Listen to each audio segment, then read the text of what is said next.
And we're going to continue this with Lloyd Lee from Texas. Lloyd's company, Native, of which he's a founder, is designing solar houses near Austin, Texas. He is getting ready to do what I think is a game-changing system and adaptation with Powerwall, the Tesla system to store power on site as well as solar houses. He's building 15 or so houses per year and doing great work in Texas, and so there's a lot of good things happening in Texas. Lloyd, welcome.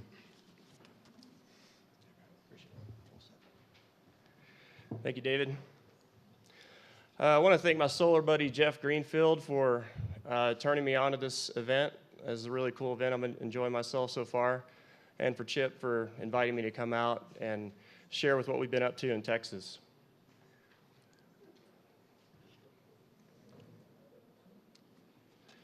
So I started Native back in '07. We started off as a green builder, a general contractor.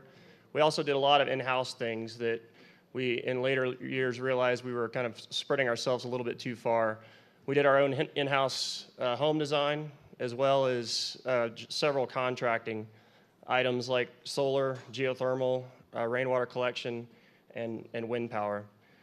Again, over the years, we realized we needed to kind of focus on what we're the best at, and that is kind of narrowing down to net zero energy construction and solar integration. So we do residential and commercial solar in addition to general contracting for new home construction. To date, we've built 30 net zero energy homes. We've done anywhere from 50 to 100 retrofits on existing homes for energy performance in addition to installing solar. And we've installed to date about 12 megs of residential and commercial solar.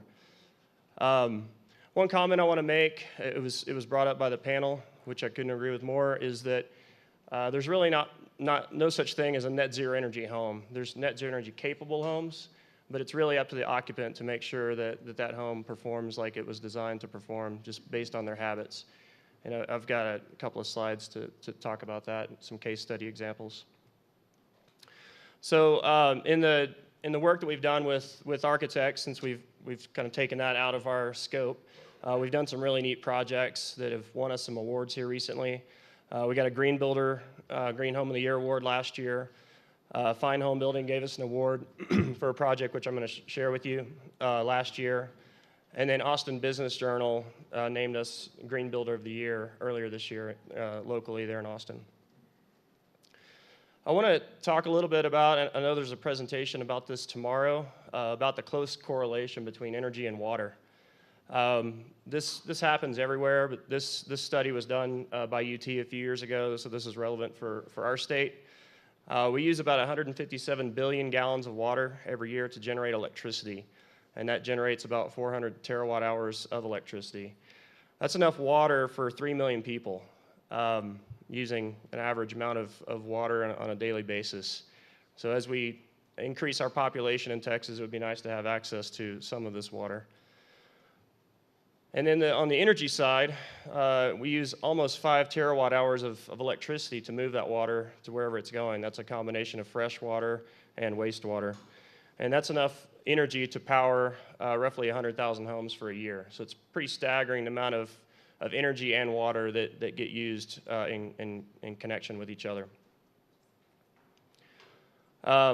This was a study that was done by McGraw-Hill a few years ago. It was a 2-year study. They actually did this across 7 different countries. The thing that I thought interesting, or saw that was interesting about this, was that energy consumption was the top motivator for people to build green. And you'll also see on the list that reducing water consumption is another top item.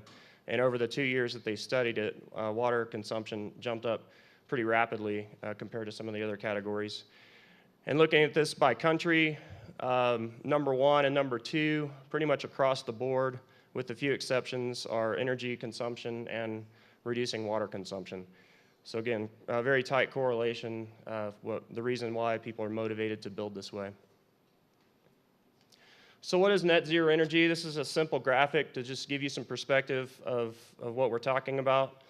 On the far left, you've got a typical home, and in the middle there, you've got a home that was built with good design and good construction techniques, and then we're offsetting that lesser energy that that home needs by using some sort of renewable energy. In our case, that's solar. So good passive design, efficient construction using good materials, typically grid-tied solar. As David mentioned, we are doing battery backup. But when I refer to net zero energy, that's a grid-tied system. It's not an off-grid system. We do those homes as well, but just focusing this presentation on net zero energy, it's grid-tied, so it offsets 100% of what it needs. And then HERS, this is a home energy rating system put out by USGBC. Excuse me. Gives an objective look of what home performance should be. So a HERS 0 would be a net zero energy home. Our homes are hitting single-digit HERS. Sometimes they're hitting negative HERS ratings. And to give you some perspective, a HERS 100 is a new conventional built home. HERS 130 is usually like a resale type of home that's been on the market for a little while, or been built for a little while. This is the home I referred to that won the Fine Home Building Award. This overlooks a winery in the Texas Hill Country. So again, we got some awards for this project. It's pretty exciting. Another thing I wanted to refer to is something else that the panel mentioned about the occupant behavior. So there's a great quote from Peter Drucker about what gets measured gets improved. And that is very much the case for energy performance. We were evaluating a new energy monitoring system when we built this home, so the occupants lived in the home for a few months without having access to what their energy performance was. And right around March of 14, you can see that's when we installed the circuit monitoring, where they could gain access to how much energy they were consuming. So immediately after installing that, they became a net producer of electricity, and that's been the case moving forward as well. This is a look at what they have visibility to. I took a couple of screenshots here. You can see each circuit. These spikes are different things coming on and off. The geothermal heat pump system and their hot tub. This home has a hot tub. That was one of the things that they they really changed their behavior on after they saw what the energy consumption of that was. So you can see these little spikes that are hitting as the circuits are toggled on and off. So going a step further, we refer to the homes that we're building with rainwater collection as zero resource. So we're tackling the energy side of things with net zero energy, and then we're also accommodating the water needs for the home via a whole house rainwater system. And I know this has got different legality in different states. Colorado is one that doesn't allow rainwater collection, but we're fortunate in Texas where we can collect what falls on our roof. So we're typically doing between 20 to 30,000 gallon systems, and this is enough to cover all of the rain or all of the water needs for the home. This is every bit of water that the home needs. So if you were to compare this to an energy example, this would be an off-grid water home. No other source of water for the home. Give you some perspective of how much water we can catch on one of our average homes. This includes the garage, porches, things that are not conditioned space. For 1 inch of rainfall, we're collecting anywhere from 2,500 to 3,000 gallons at a time. The unfortunate thing about Texas is we go long periods with no rain, and then we get a lot of rain at one time, a lot of flooding. So these larger cisterns, these larger tanks allow us to catch a good bit of that rain whenever it does come down in the flood conditions.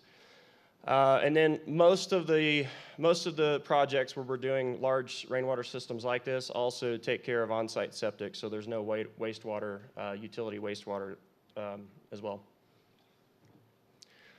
This is what a tank looks like. This is a 20,000 gallon tank. So again, this is not something you're going to put on a tight urban lot, but this is something that you're putting on usually somewhere on a half acre, 1 acre piece of property.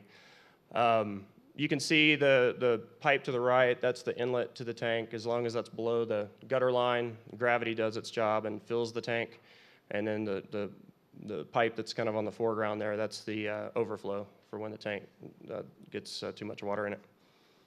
So we gravity feed in, we pump out. So this is an example of a filter board, a couple of filters. And the last filter on the left there is a UV filter to kill any bacteria.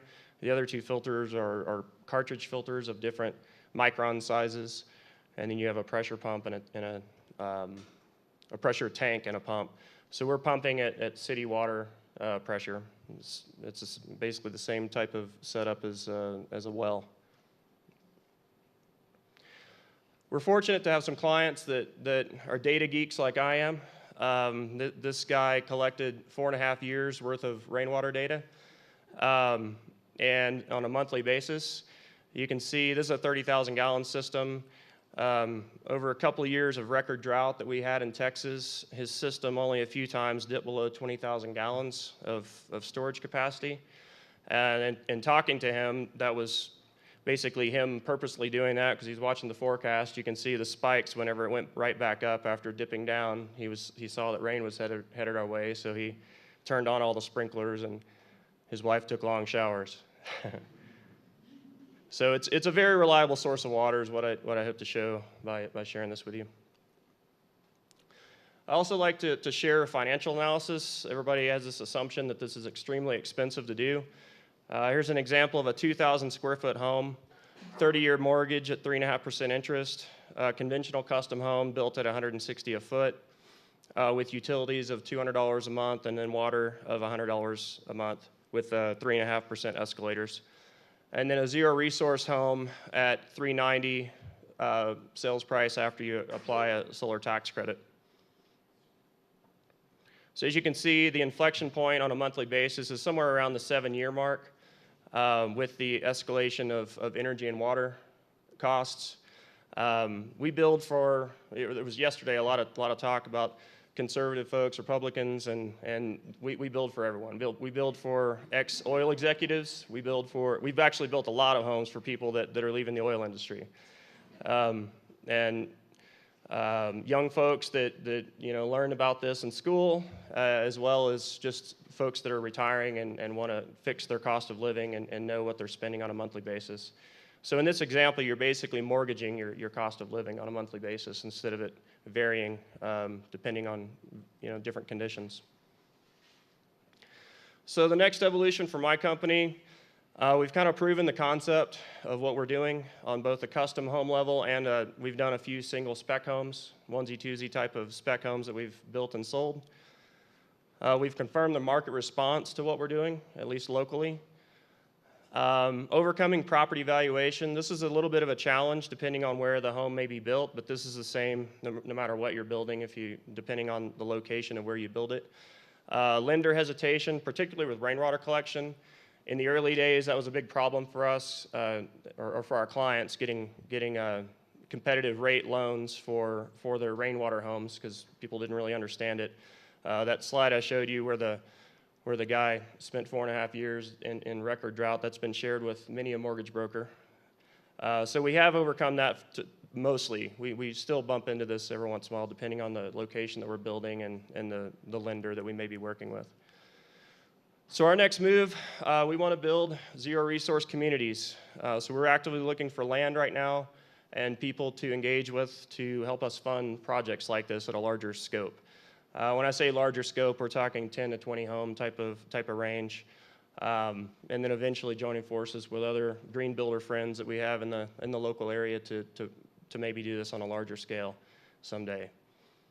So that's all I have. Hopefully we have a little bit more time for some questions. Looks like we have a couple minutes if anybody has questions.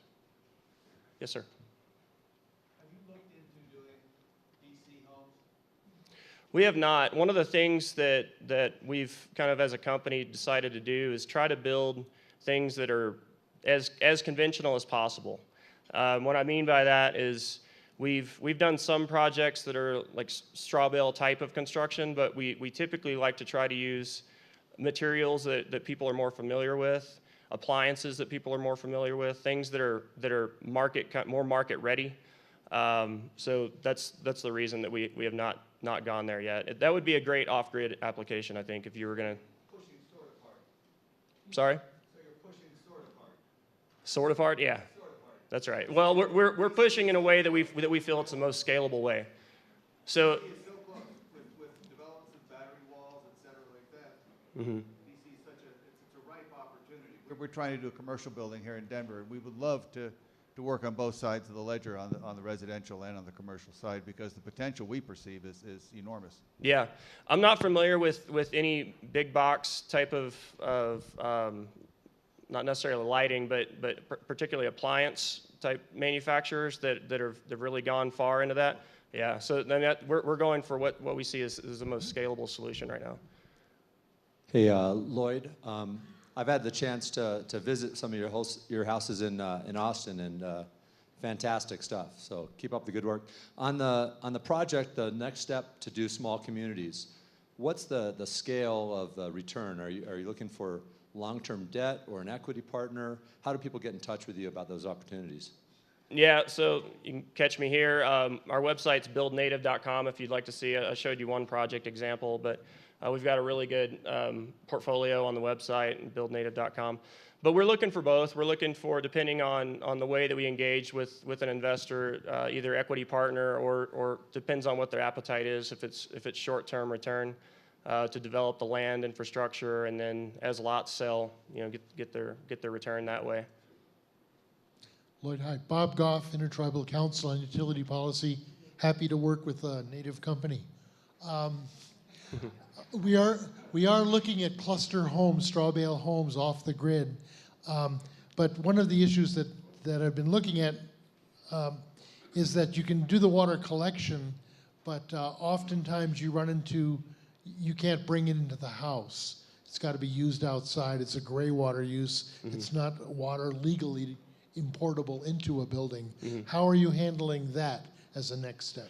Yeah, so there's different. I showed the picture of the home that was not in an urban environment. So those folks are usually forced with drilling a well or doing rainwater collection. So it's completely fine in those jurisdictions. In the more urban environment, particularly in Austin, that has a city-owned water utility, they're a little bit. They want to see us do a little bit more in terms of separating the water, their water from the rainwater system. So they do allow it. This is recent that they do allow it, but yeah, it does require a little bit more planning. Okay, so it looks like I'm out of time. Thank you.